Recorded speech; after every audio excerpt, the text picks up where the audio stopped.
Next, we're going to talk about how to create a gem elixir. There's a couple ways to create elixirs. And here's the thing, guys. I want you to think about this.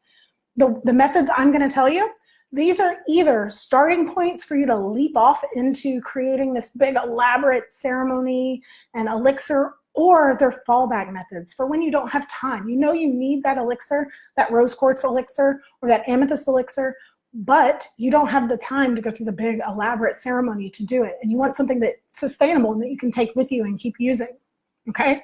So I'm totally down with layering the frequencies and doing as much as you can to imprint as many positive frequencies into your water, but also know that all of that isn't necessarily needed and that you can still do a really amazing thing by just taking the time to do the one thing, okay? So I've discovered for myself and my clients that if it's not super simple, it's just not sustainable, right? And so we don't want to learn all of these techniques and then go, man, that's such a pain, like I can't do that, right?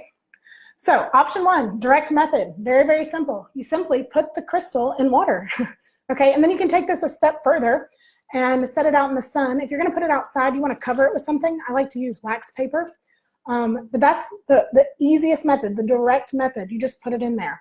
Now there's some safety issues with this and we'll touch on that in just a few minutes, okay? The second method, and I'm not gonna pull this rose quartz out because it's gonna clink, is the indirect method, okay?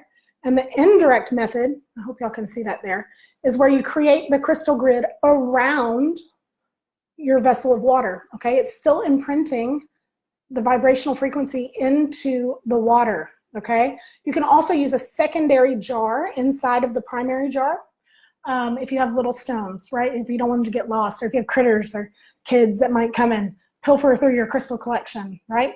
The third option, and this is the one that I'm doing today for my vocal cords, and I'll tell you what these stones are and why I chose these when we get to that part, is to use something like an elixir to go bottle. Now there's lots of different direct and indirect bottles on the market. I prefer the indirect bottles, and we'll talk about that when we talk about safety. But you can use as many crystals as you want. You can get as elaborate. You can create an essence or an elixir with all the different colors and flavors of the rainbow, right?